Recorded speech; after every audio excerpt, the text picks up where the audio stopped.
Assalamualaikum warahmatullahi wabarakatuh. Perkenalkan, saya Adi Prasetyo, NIM 6211418142. Di sini saya akan mempresentasikan olahraga kombatif adaptif yang terdiri dari judo, gulat, seni bela diri, campuran. Next.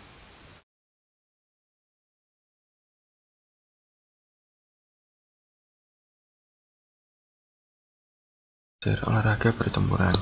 Olahraga tempur dapat ditelusuri kembali melalui banyak hal budaya kuno. Satu dari bentuk awal olahraga tempur Olimpiade adalah disebut Pankration pada abad ke-7 sebelum Masehi. Pada tahun 1867, Inggris terus maju dan berkembang menjadi tinju modern. Olimpiade modern diizinkan tinju amatir pada tahun 1904. Kemudian Amerika tinju profesional dipopulerkan di tahun 1920-an. Lalu seni bela diri judo juga didirikan di Jepang pada tahun 1882. Kemudian Paralimpiade judo juga diadopsi pada tahun 1988. Selama bertahun-tahun berbagai bentuk pertempuran olahraga digabungkan bersama dan dikenal sebagai bela diri campuran atau MMA. Next. Kerusakan dalam olahraga tempur. Paralimpiade saat ini hanya mengenali olahraga tempur judo yang secara visual atlet yang mengalami gangguan.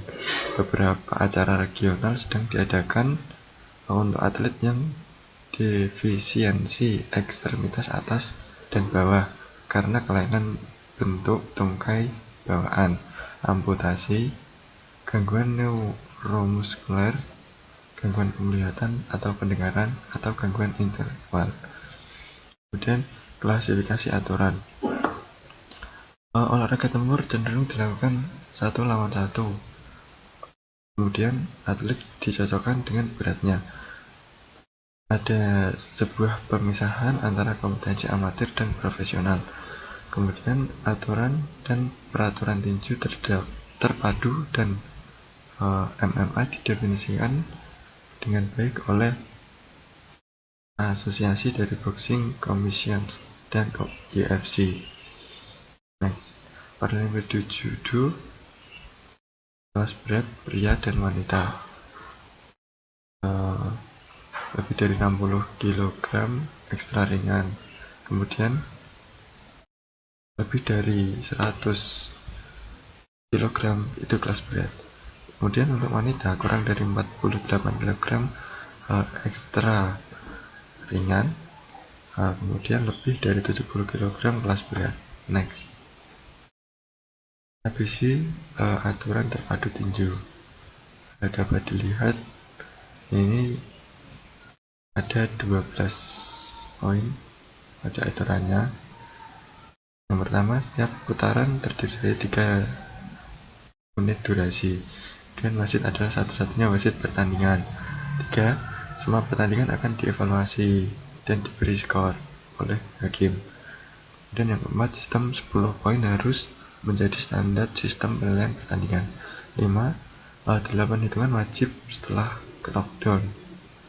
6. Semua petinju profesional diharuskan memakai juru bicara selama kompetisi. Kemudian yang ketujuh, tidak ada berdiri 8 hitungan. 8. Tidak ada 3 aturan knockdown. 9. Seorang petinju akan menerima hitungan 20 detik jika petinju terlempar dari ring dan ke atas lantai. 10. Seorang petinju yang telah dirobohkan tidak mungkin diselamatkan oleh bel di babak manapun. 11. Jika seorang petinju mengalami cedera, untuk mengalihkan pertarungan, petinju yang cedera akan kalah dengan TKO. 12. Cedera akibat pelanggaran. Kemudian peralatan atlet, yaitu pakaian celana pendek, celana dalam, singlet, gi atau judoka dengan penambahan pelindung untuk wanita. Kemudian peralatan untuk tim, ember, botol air, handuk, bangku, dan apapun barang-barang lain yang diizinkan yang disimpan berdekatan dengan arena pertandingan dan dibawa ke dalam ring. Kemudian peran dokter. Dokter harus dapat diidentifikasi dengan jelas dan memperkenalkan diri kepada inspektur. Sebelum acara, tim dokter dan acara koordinator harus meninjau tindakan darurat rencana yang akan menetapkan rute keluar terbaik dari cincin atau kandang keambulan. Kemudian, dokter di tepi ring mungkin memerlukan stetoskop, sphygmomanometer, spekulum hidung, senter kain kasa, protein jeli, dan sarung tangan. Selain itu, beberapa tempat atau kompetisi akan membutuhkan defibrilator ekstremitar otomatis atau AED dan kit pendukung kehidupan jantung, termasuk masker, tas, dan oksigen di tempat. Sebelum pertandingan, pra-kompetisi tanggung jawab. Tiap lawan harus memiliki medis dasar persyaratan untuk tinju profesional atau UFC. Divisi amatir cenderung tidak membutuhkan jarak bebas, seperti resonansi magnetik dasar imaging atau MRI atau tomografi terkomputerisasi atau CT kepala. Kemudian atlet yang mengalami defisiensi ekstremitas, tanyakan tentang komplikasi putung anggota gerak sebelumnya dan melakukan pemeriksaan kulit yang benar. Kemudian rambut panjang harus diikat ke belakang, tapi ini tidak diwajibkan semua organisasi.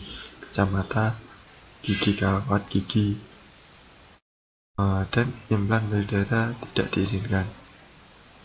Selama pertandingan, dokter tepi ring memiliki hak untuk menghentikan apapun bertarung kapan saja untuk melindungi para pejuang.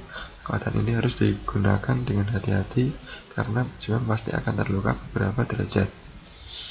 Kemudian, hal yang perlu diperhatikan akan mengubah status mental, laserasi lokal, kedalaman, dan jumlah pendarahan. Itu dokter harus menonton kompetisi, tetap di sini waspada, dan berkomunikasi dengan wasit. Kemudian, setelah pertandingan atau pasca kompetisi tanggung jawab, setiap atlet harus dipantau setelahnya cocok dan dievaluasi jika mereka telah bertahan secara signifikan cedera. Di sebagian besar acara profesional, atlet diambil untuk evaluasi dengan ambulan, menjaga mengingat ada cedera yang mungkin membutuhkan waktu lebih lama hadir seperti hematoma subdural. Cedera dan manajemen umum. 1. Trauma hidung yang terdiri dari epistaksis adalah gejala hidung yang paling umum cedera. Kemudian hematoma septum hidung ini dikatakan dengan trauma yang membutuhkan diagnosis dan pengobatan yang cepat. Kemudian fraktur hidung, pemeriksaan harus memeriksa kelembutan, gravitasi, atau gerakan abnormal. Next, mata. Kemudian yang kedua, mata. Perdarahan subkonjungtiva. Kemudian ada abrasi kornea, dapat muncul secara tiba-tiba, nyeri hebat, dengan sensasi benda asing yang dirasakan, penglihatan kabur, fotosensitivitas, atau merobek. Kemudian hematoma periorbital dikenal dalam bahasa sehari-hari sebagai mata hitam. Kemudian hipema didefinisikan sebagai darah di anterior ruang mata. Kemudian ablasi retina, yaitu pembentukan bidang yang memisahkan retina dari dasar koroid. Lalu fraktur ledakan orbital sebagai akibat dari trauma pada mata anterior yang menyebabkan peningkatan tekanan intraorbital dan mengakibatkan fraktur di titik terlemah dari dinding orbital. Next. Kemudian fraktur wajah. Yang pertama, fraktur mid-face. Pemeriksaan mid-face terdiri dari pemeriksaan untuk membar di atas zigoma, menopalmos, maloklusi gigi atas, dan anestesi di area saraf infraorbital atau gigi rahang atas. Kemudian yang kedua, fraktur mandibula, yaitu tulang wajah terkuat, tapi memang begitu berisiko patah tulang dan olahraga agresif. Laserasi wajah sering terjadi dalam pertempuran olahraga. Kemudian gagal otak adalah cedera yang sering terjadi dalam pertempuran olahraga. Next. Terima kasih. Sekian presentasi dari saya. Apabila ada tutur kata yang kurang berkenan, saya mohon maaf yang sebesar-besarnya. Sekian dari saya akhiri. Wabillahi taufiq wal hidayah. Wassalamualaikum warahmatullahi wabarakatuh.